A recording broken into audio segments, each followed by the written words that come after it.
mata dureen koo atiif waaqayyo walitti araaramtu maqaa Yesuusin araarameera jedha. Mee sagalee kee baasi ani waaqayyo araaramneera jedha. In barbaadda in jaallatta eeyyee jiraaka si'a sadii iyyiti araarinaateera jedhe. Irra deebi'aa jedhaa iyyaakaata.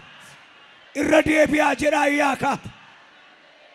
In araaramta eenyu wajjin namootatu amma yeroo si'anaa kanaa bizineesii godhe batalay tajaajila bizineesii godhe waan hundumaa bizineesii godhe waaqayyoon iyyuu argachuun bizineesii godhe akka iddoo aarsaa ammaa dhaabadhuudha. Iski namni haadha manaasaa wajjin yoo wal lole firoota kun dhaggeeffadhaa namni niitii isaa wajjin innaa wal lole attamitti mana tokko keessa ta'a. Ollaa kee wajjin innaa wal lolte attamitti jiraachuun sitti tola.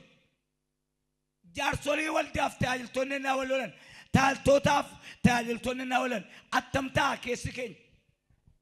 Isaan kun warra jaan argamanii jaarsatti lakkoofne dhiifama walii goonuudha. Iskii namaaf waaqayyoon maaltu araarsa? Rakkoodhaa beekaa. Maaloo arra dhaamsaan siidhaam jiraachuu barbaadda waaqayyoo wajjin araarami. Maaloo warri dhiiraa dubartii taatii yaati ameen jedhaa iyyaakaati. Waaqayyoon gaddisiifnee jirra. Daandiin keenya sirrii miti. Karaan keenya sirrii miti. Waggaa haaraan dhufeera. Maaloo haaraan jedhe waggaa haaraa. Nuyi garuu ammayyuu haaraan ta'an. Haaraa jechuun Itoophiyaadhaa ba'anii biyya alaa dhaqu miti. Haaraa addis tuulid addis tuulid haaraa waan haaraa. Maaloo eessa jira nafseen kee? Buleettii koo eessa jira nafseen kee? Mee fayyina sirriin barbaada warri jettan? Fayyina haaraan barbaada warri jettan? Ani garaa qulqulluu sin jedha. Atiif waaqayyotti araaramaa. Nattaaree waaqayyo. Obboleessa koo eessatti irraa gorte waaqayyo harka? Eessatti gorte buleettii koo? Eessa? Lafatiitti garaasaa gaddisiifti. Lafanii wayyoo sin jedhe eessa laata? Hiriyaadhaan qabamte hin goyyoomfamte. Birriisi goyyoomse. Silxaana darbu si goyyoomse. Arra ergaa si qaba. Hundi saafee waaqayyo sitti araaramu. Ishee kanan dubbadhaa. Isheen irra dubbadhu ishee Ameerikaa sin baaftu miti. Isheen irra dubbadhu ishee makiinaa bittee makiinaa si baaftu miti. Dubbiin irra dubbadhu isa Yerusaalemitti ol si baasu. Tajaajilli Yesuus Kiristoos tajaajilaa tureef tajaajila Zawudeen tajaajilaa ture mayyuu waliin argine. Waliin argine beekaa. Yesuus Kiristoos dhukkubsataa baay'eedhaan algaa keessan fudhadhaa galaa'e. Nu immoo kottuutii algaa bitadhu nu bira ciisii jechaa jirra. Garuu ergaan koo nafsee kee keessaa cubbuu na ka'u. Cubbuu gooneerra balleessineerra yeroon kun ganama utuu ati hin badin utuu Yesuus itti dhufin lubbuun kee araaraa argattu. Yooman biyya kana keessaa bu'ee qabbaneeffadha laa jenna beeka. Utuu waaqayyo carraa Dubaayii naa kenne utuu waaqayyo carraa Kanaadaa naa kenne nan qabbaneeffadha. Eeyyee biyyi wal caalti birrii wal caala. Nafsee waaqayyo waliin caalu. Ameen jedhaa iyyaakaati. Nafseen faranjiis nafsee faranjiiti. Nafseen Oromoos nafseen tokkuma waan dhis tokkuma beeka. Biyya isaa dandee hojjennee qabbaneeffachuu dandeenya garuu min waa gatiin isaa maali? Seera Musee keessatti nami cubbuu godhe dhiirri tokko dubartii tokko wajjin yoo sagaagale dhagaadhaan rukutame haduu jedhetti murteesse. Yesuus akkas hin jenne. Yesuus dhagaadhaan rukutamu hin jenne hin sagaagalis hin jenne sagaagalis hin jenne. Waa Yesuus jedhe sitti mu na duukaa jirtu waan jedhe sitti mu gara cubbuun ilaalin jedhe. Yoo gara isaa argiteetti cubbuu hojjettaa ati jaamaa miti namni harkisee sin geessu bar sumatti ilaalee dhaqa.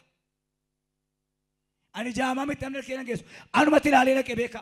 Nami nama ajjeese maal haa ta'u? Museen Yesuus dhagaadhaan rukutus hin jenne dhagaadhaan rukutamas hin jenne hin jibbin jedhe. Yoo jibbite ajjeeftaa yoo jibbite ajjeeftaa eentu sirkatti du'e nama si bukkee jiru gaafadha. Eenyuun ajjeefteeni? Hin jibbite taanaan ajjeeftee taphat. Eenyuun ajjeefte? Eenyutu sirkatti du'e? Eenyuun ajjeefte? Eenyudha kan sirkatti du'e? Of qorii of ilaali. Eenyuun ajjeefte? Dhiisuudhaaf jibbuun tokko miti bara. Dhiisuun miidhuu dhiisuun jibbuuf dhiisuun samaay mitirii. Garuu dhuguma jibbi namoo dhuguma dhiifni. Dhiisuun jibbuudha. Ishee kan akkasii adda baafatta hin barbaade. Sadaffaa na duukartu na ta'e. Araarri waaqayyoodhaa namaaf yoomi? Sagalee waaqayyoo maal jedhaa? የእግዚአብሔር ምሕረት ማለዳ ማለዳ አዲስ ነው። አራሪ ዋቀዮ ገነማ ገነማ ሃራዳ mee warra araara barbaadan bara 2018 araara hin dabarsannaa jettan mana kee fa araaramu gaa'ela kee fa araaramu ameen jedhaa yaakaat ijoollee kee fa araaramu jireenya kee fa araaramu jiruu kee fa araaramu diina keessan jaalladhaa jedheetu yemmira gimuun baarku attamitti nama si abaaru dhiiftaati kasas hin jedhu dhiisiif yoonni si dhiisuu baatillee abidda giimi mataa isaarratti qabsiifta harka kee achi ol kaase ani moo waajiin sirratti labsa guyyaarraa kaase mataan kee mataa araaraan adibamu si dibeera inni si dhiitu jiraannaan achuma dhaabata gaashee dhiitaan iddoo itti hin jijjiiramu bara mul'atan qabu dhiitu malee si dhiitu malee mul'atan qabu bizineesii kee dhiitu gaa'ila kee dhiitu maqaa kee dhiitu hojii kee dhiitu achuma dhaabatee si dhiita utuma nachi dhaabatee si dhiitu ati dhiifama godhiif ceetee baateetta dastaan maal jedhe waaqayyo ayyaana isaaf baay'eessu diinni koo gowwaadha jedhe gowwaadha jedhe maacha beektu jedhan nan caalaa utuu kanaadaa dhaabatee faarfate ta'e kanaadaa waan jiruuf jenna ballafa onaa irratti faarfate diinni koo gowwaadha hamaatti fakkaate gaarummaan naaf ta'e na dhiibee harka waaqayyo irraa nagee deebi'e jedhe isan Itoophiyaa keessatti dhabni kanaadaatti paasterii ta'e guddachuu barbaadda merga keenya guddachuu barbaadda garaan dhiifamaa siif haa ta'u Yesuus maal jedhe isa arfaffaa irratti garaan qabu qabaadhaa garaan qabu qabaadhaa garaa Yesuus garaa maalitti dha garaan qabu qabaadhaa dandeessu garaan qabu Kiristoos qabda taanaan Kiristoos keessa jira amanamni tokko cannaqamaadha beeka dhukkubsata maaliif cannaqamtee maaliif sukkaari si qabee ta'inna gaafattan haqibeen natti baay'ata aarin natti baay'ata jinqatiin natti baay'ata maas cannaqee Kiristoos cannaqameera biddeef jettee cannaqamtaa hantuun nu nyaatti sirraa guurte hantuutaaf Yesuus hin duune bara garuu biddeen mana keenyaa isa talbaasa mixii nu nyaatti beeka mixii waldaan qabdu garuu biddeen nyaatti maas cannaqeem yoo fudhatte baay'ee gaariidha yinis ilchinis dhukkubsataan isin fayyina waan fayyitu jira guyyaarraa kaasee araarri siif haa ta'u garaa Yesuus qabu qabaadhaa inni bifa waaqummaa isaa dhiisee gadoof deebiseera mee warri dubbiin koo sitti tole naa toleera warri jettan wangeelatti afra dhufayitee galtaarra waaqayyoon natti araarame jechuun maal jechuudha addunyaa kana hundumaa keessa natu aboo qaba jechuudha jijjiiramee kan addunyaa keessatti hafe addunyaan kan dadhabde bii lafaa baddee bishaan kufame yugogee kan biyya irratti hafe wangeela warri wangeela ameen jedhaa yaakaat mee namaaf dhiiseera jedha an namicha sanaa dhiiseera jedha ani dubartii sanaaf dhiiseera jedha raajii raajuu hin fudhatta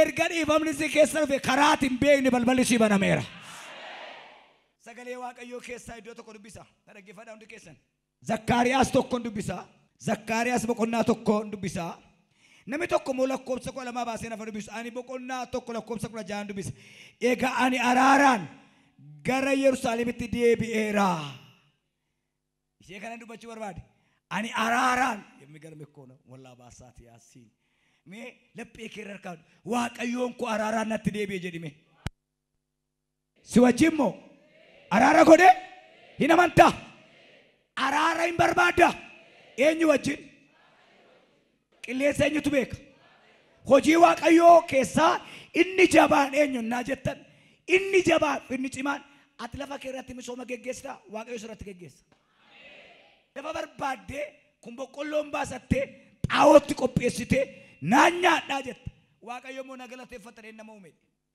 waaqayyo namaaf han du'e namaaf han reebame namaaf han garafame maaltaa jaldeessa faa keessa tubuu seensaa ijaarrattu leencaaf han du'e maaltaa tu keessa buusee bareedaa dhahu lakki humna jabaa kan qabu leencaa kan waaqayyo du'eef garuu nama yaaddanii beektuu kan hiyyeessa kan nu godhee waaqa miti beeka waaqayyo hiyyeessa nu uumne nama uume malee hiyyeessa kan nu godhee cubbuu keenyaadha itti darbina waggaa waggaadhaan yaa waaqayyo nama ariyaa waaqumaa koo anoo beekadheeraa cubbuu koo jaarsi jaartii nutu kibee urdiin nagayin bo'aa nama ariyaa waaq haati koo cubbamtee nama ariyaa waaq cubbuunan dhaladhe anuu beeka dheeraa cubbuu koo isa waldaan sitti himturra isa daaqunii sitti murra isa raajii sitti murra waaqayyo cubbuu kee akkati beektu si haa godhu. Waldaa jijjiirra nuti yookiin saateen jiraate waldaan kana duwwaadhaa banuus nan danda'a dibata isaa qaba. Qabdee waldaa banuun samaayii banuu miti. Namni baay'een milkaa'eera jettu miti masin televizyinii banatanii hin milkoomne tokkoon keenya iyyuu milkaa'uu gaafa yesu dhufuudha. Raayitiin taane mamaatoo jirra magaalaa Laadoosaa Kiraadiyaas hin milkoomne bar goyyoominaasa kanaaf mataan kee kanatti namin goyyoom gaafa yesu dhufuudha milkaa'u. Tokko keenyaaf dhufee raayitiin goone hojiin keenya hin argamne beeka. Hindaa'uun maal jedha si maqaa kootiin raajii raajjanii seexana baaftanii dafqisiiftanii isin hin beekne. Gaafa yesu dhufu tarii waardiyyaa waldaa wayya. Abbaa waldaarra waldaa wayya garaan si haajitu. Achitti waan bariin galu miti hojiidhaan galu. Magaalee daasee bira hadiyaas. Ameen jedhaa iyyaakaat. Hojii galcha kilaashiis tokkos pireeniis tokkos marfiis tokkos cubbuudhuma. Hin jiru waan akkasii.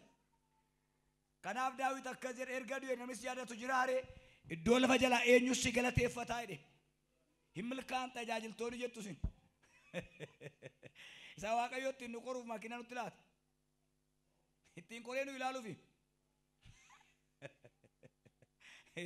Caan naggaadeen iyyuu qabdi makiina ittiin qoree nu ilaaluuf makiina nutti laate. Ittiin qoree nu ilaaluuf gamoo viillaa nutti laate bar. Foddaa moof televizyinii keessa kaa'e footoo keenya bareechee waaqayyo lubbuun keenya bareedeera la.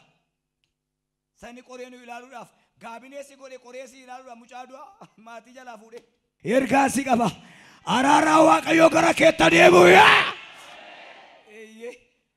Yesus Kristos amma dhufee dhalatutti barcumni cubbuu macaafa qulqulluu keessa turte. Waan barii kanarra kan hin taa'in jiru. Museenis geggeessaa Israa'el ta'ee taa'e. Abrahaamis biyya isaa keessaa ba'ee taa'e. Kan nama mucaa wallaalaan abaacaa kan hin beekin takkaa makiinaa kan hin oofin lagatti kaatu dhufee Daawit irra taa'e. Irra taa'ee tajaajilatti hirkatee uurii hojjeesee haadha manaa fuudhe. Baay'ee isaanii irruma taa'aa dhufanii irruma taa'aa dhufnaan yaabbe dabareen dhufe kan ilma waaqayyo. Naadaa seeklaariyaas waan barii cubbuu galabateetu Yesuus. Iyyuuti ameen jaarikaa. Waan barii cubbuu lafaan araaraa Yerusaalemitti oolota isaa gashi. Namni irraan taa'in jirtu bar. Namni machi bakka irraan taa'in amma Yesuus dhufutti. Solomoon akkas jedhe gaafa Israa'eliin bituudhaaf jedhe. Abbaan isaa yoodha Daawit. Akka abbaa koo Daawitis miti. Birriis hin barbaadu. Silxaanas hin barbaadu. Sabni kun baay'eedha. Baay'ina isaaniirraa kan ka'e bulchuu hin danda'u bannaaf ogummaan alaa dhoodhe. Mee ameen jedhaa yaakaati. Jennaani waaqayyo isa kanas hin kennaa badhaadhummaa lafa kanarraa fuudhee si ilaadheera jedha. Mee warri naa ta'eera jettan maal barbaaddaa? Waaqayyo wajjin makiina bitachuu dubbadhu gaa'ila argachuu viizaa argachuu maal barbaadda? Mana keefaa ta'u gaa'ila keefaa ta'u bakka hojii kee araaramu inni araara waaqayyoon dhoowwate cubbuudha. Iyyee kan hin baane fooni araara waaqayyoon arganne taanaan zawudii ajjeesuu hin danda'a. Ana of ajjeesuu hin danda'a. Sammuun kee gara kamii yaadaa jira? Macaafaan sii kenna fudhattee galtaa? Laphee keef nafsee keef waaqayyo haa araaramu. Waaqayyo gaafa nama uume akka jedhe dhoqqee irraa maal uumedha? Nama uumeetu isheen ittiin dubbadhu kun biratii kooti naan jedhe. Amma waaqayyo gaafa dhufu dhoqqee kanan fe'u hafuura keessaa ba'a. Maal goota waajjira mootummaatti? Maal goota lafa daldalaatti? Maal goote hiriyaa kee? Maaliin miite? Maaliin cabsite? Lakkoofsi koo lama eenyutu argate? Ammas ergamaan waaqayyoo deebisee yaa waaqayyo gooftaa maccaa hamma yoomitti mandara Yerusaalemii fi mandaroota Yihuudaa warra waggaa 70 itti dheekkamte kanaaf araara hin deebiftuure jedheen. Hamma yoomitti araara hin deebiftuure? Waaqayyo yommus ergamaa isaa waaqayyo yommuu sana ergamaa isaa anatti dubbachaa ture. Ergamaa sanatti dubbachaa ture. Sanatti dubbii gaggaarii fi dubbii jajjabinaa hin dubbate. Ergasii immoo ergamaan inni anatti dubbachaa ture sun dubbii isa waaqayyo gooftaan maccaa ani mandara koo Yerusaalemiif Xiyooniifis baay'ee hinaafeera. Hinaafeera. Ani saba kootti Ani saba kootti. xinnoo ishee aareen ture. Maaloo ta'een ture. Xinnoo ishee aareen Walgaa ture. deebisaa maal ta'een ture. Yaa Waaqayyo isa Shawwaatti aarte xinnoo ishee araara godhi. Isa Wallaggaatti aarte araara godhi. Mee ameen jedha isa Arsiitti aarte araara godhi. Isa Booranatti aarte araara godhi. Isa Salaaleetti aarte araara. Ameen jedha ijoollee ka. Xinnoo ishee aareen ture. Maaliif lafti keenya dhiigaan guute maaliif obboleessa ajjeesa. Abbaan tokko kan ishee garaa gara ba'ee qabee fudhatee maayii walitti tokkosa. Maayii namni keenya bilisummaan obboleessa ajjeesudha. Fayyaadhaa lafti keenya bokkaa duwwaa itti roobee bishaan bokkaatiin midhaan qotanne lafa xaafii keenyaa keessa dhiigi namaa yaa'ee hin jiru. Hin jiru biyya. Sareen lafee namaa qorqaan jirtu lafee fardaa lafee farsaawwaas lafee sareeti. Xinnoo ishee nutti taaneedha Waaqayyotu. Waaqayyotu xinnoo ishee nutti gaddeela. Dubartiin tokko maaliif ijoollee lama dandeessee hin deemtu? Kanuma jalqaba deessee maaliif kaanseriin gadameessa qabate? Mucaan dhalatee maaliif harma noduu harmi tokko kaanseriin jalaa qabate? Rakkoo isaa argitaniitu xinnoo ishee nutti taaneedha. Barataan baratee maaliif qooda wangeela fudhatee lallabu qawwee fudhatee ajjeesuu barbaada? Maaliif gadameessi dubartoota keenyaa kaanserii godhate? Mucaan haadhatuun argina harmaa boo harmi kaanserii qaba. Xinnoo ishee aareela. Maal yaada mataan keessani? Garaan keessan maal yaada? Sammuun keessan maal yaada? Lapheen keessan maal yaada? Xinnoo ishee aaree Waaqayyo. Firoota qorra ergaan qaban namni ergaa kana sirriitti fudhatte. Bafitsum dhaggeeffadhu. Bafitsum dhaggeeffadhu. Araara siif haa godhu Yesuus. Maal gooti haadha manaa kee Waaqayyo si kenne dhanna keetu maal gooti? Ollaa kee Waaqayyo bukkee taa'ee si kenne maal gooti? Xinnoo aaree Waaqayyo. Xinnoo ishee aaree. Hin aaree Waaqayyotu. Hin qota malee midhaan bitaa. Hin daldala. Yeroo tokko tokko maal jenna? Warri caatii baatan iyyuu makiinaa bitatanii jedhe. Isaan caatii ma baatu malee wangeelaa wajjin waliin mannee bara. Namni boqqolloo dhaabe buna hin eegin. Namni buna dhaabe immoo boqqolloo hin eegin. Waanuma facaafne hammanna. Qajeelummaa gochuun mataa keef haa ta'u. Dhala keef sanyii kee waan gaarii dhaabi. Fiishkaa tafuufamuuf jedha. Omaa nama akka keetii ajjeeftee cabsitee lafa geessuu hin qabdu. Namatti cabsitu kana Waaqayyoota akka bifa isaa fakkeenya isaatti uume. Waan haaraatti ce'aa. Jiruu haaraa qabadhaa. Eebba haaraa qabadhaa. Waaqayyo siif araaramu. Kanan sirra barbaada. Yesuus akkas jedhe shakkii nurraa qaba. Deebi'ee nan dhufaa. Nama lafarratti argadhaa laa'e. Nan argadhaa laa'e. Deebi'een dhufaa. Nami jiraa. Nama uumee namaaf du'ee. Namaaf fannifamee. Namaaf ragrafamee. Nama deebi'een argadhaa laa'e. Kan inni du'eef nama. Kan inni reebameef nama. Kan inni fannifameef nama. Deebi'een dhufaa. Nama lafarratti argadhaa laa'e.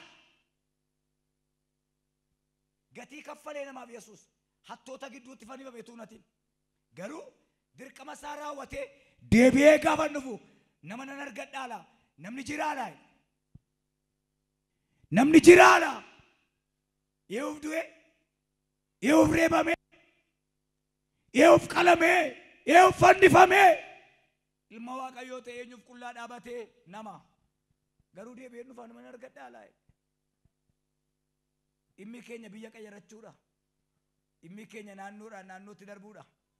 Dhimmi keenya Itoophiyaadha Dubaayii dhaquudha. Dhimmi keenya Dubaayiidha meeshaa finnee fiduudha. Nama argadhaa laa'e. Attamitti waan dadhabeef shakka Waaqayyo. Attamitti waan dhimma ba'eef shakka Waaqayyo. Nama argadhaa laa nama. Balleessaa nuti balleessinu lafa kanarratti yoo jiraate balleessaa kanaaf dhiifama godhachuu yoo barbaanne saayitiin kun saayitii ammaati. Nama du'ee ka'ee qulbii dirachuun jiru. Naaf dhiisin jiru. Yesuus lammata dhufee hin qalamu. Lammata du'ee hin dhufu. Du'aaf hin dhufu si fudhachuu dhufa. Kan inni si fudhatu dookimentii kee barattee fidi teoloojii fixxee hin jiru. Wayim digirii kee qabxii kee fidi hin jiru. Hojii keeti. Ati jaarsa waldaatiin hin jiru. Ati raajii waldaatiin hin jiru. Hojiidhaan galla ergatee amma yeroon kufii dhiifama naa godhi jedhe. Neessi gaala baashii nanyi. Haxiyaatanyaa nanyi. Addaddummaan Saa'olii fi Daawit dibata isaaniitu hin ta'ini waan Daawit godhutu Waaqayyoon garaa raasa. Cubbuu godheetu anatu balleessee jedha. Saa'ol fuuldura waaqayyootti cubbuu yakka sadii afur caalaan goone. Garuu yeroo dhiifamaan argan abboo gannanii isa jedhamu. Akka namoonni baay'een batalee warra akka kootii waldaa qaban kun uummanni Oromoo nu jaallatinutti yaa'u kuni wannoo goona maa inni sattamiin jedha jabduu ani dhiira waldaa koo laalaa poostii godhaa nama baay'eetu yaa'e maal godha waaqarra jiru taanan namni waaqayyo wajjin araaramne inni dhumaa nama karaa isaan beekne itti naami namatti si bukkeetti namni araara waaqayyoon arganne jedhe nama karaa isaan beekneedha jiraachuu barbaadda ce'uu barbaadda seexana boo barbaadda fayyaa buluu barbaadda Yesuus wajjin wal arguu barbaadda araarri siif haa ta'u. Araara isaarraa waan keedha marra ga'uun keenya. Araara jechuun karaa fayyinaati. Miratti madaan manganno. Araara jechuun karaa jireenyaati. Jireenya fayyina. Araara jechuun karaa eebbaati. Amma waaqayyo batu wayitaran taanaan waa'ee namaan dhageessu beektamani waa'ee namaan beektu. Waan waaqayyo sitti dhaga'amu. Yeroo hundumaa hiriyaa kee qannaa tataanaan obboleettii keetti naaf tataanaan ati waaqayyo hin argitan. Bara kee guutuu hiyyeessa taata malee sooressan taatu. Mee waaqayyo manna danda'e jedhame. Akka koof hin jiru jedhaa. Waaqayyo manuu danda'e. Kan akka waaqayyo maaltu jira? Walii dhiisa jedheetu kottumee girma. Jaarsaa raastanii beektu walitti qabdanii nama. Araarameeraa jedha. Maal ta'eeraa? Maalan godhanii kan garaa taa'u. Kan maalii maala taa'u? Maal jechuudha beektaa baqqalaalloo. Garaa taa'u. Baqqalaalloo. Aganyaallee ማለት ነው. Kitaabni keenya moo maal jedhaa? Waan garaa yaade afaanii dubbata'edha. Kan garaa taa'uudhaan attamitti araaramte reeti. Waaqayyo nu gargaaru. Egaa nam fayyeen galaarraa yoo foon koollee du'ee lubbuun koo hin gala nana mana kan jettan.